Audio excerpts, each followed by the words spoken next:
আঘাত লেগেছে, কারণ কোন মৌলভী সাহেব এর ভাইয়ের একটু কথাগুলো শুনে যাবেন আর ভিডিওটা দেখে যাবেন। আর ভুল স্বীকার তো করেছে। আমি মমতাজুল ইসলাম মৌলভী সাহেবকে ভুল করে গালাগালি দিয়ে ফেলেছি, আমার ভুল হয়েছে, অন্যায় হয়েছে। কিন্তু এই যে ইয়াসিন মৌলভী সাহেব আমাকে যেভাবে কথা গালা বলেছে, আমার মনে আঘাত লেগেছে, কারণ কোন মৌলভী সাহেব এইভাবে আঘাত দিয়ে কথা বলতে পারে না, কারণ ওরা মাওলানা। ওরা আমরা যতই ভুল করি আমাদেরকে বুঝিয়ে বলবে যে বাবু এটা করে তোমার ভুল হয়েছে, তুমি অন্যায় স্বীকার করো। আমি করে নিতাম, আমাকে হারামখোর বলেছে, আমার দাঁতের সাথে কুকুরের দাঁতের পরিবর্তন করেছে, মাস্তানি কথা বলে আমার সামনে পেলে ওর কুকুর যে দাঁত তুলতাম এসব কথা বলেছে।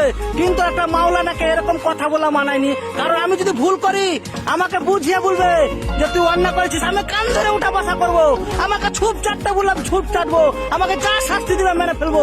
কিন্তু আমাকে হারামখোর কেন বললেন? মৌলভী সাহেব হারামখোর কাকে বলে? যারা সুদের টাকা খাটায়, যারা মদ বিক্রি করে, যারা ওই জেনা করে, তারাকে হারামখোর বলা হয়, আমরাকে না। আমরা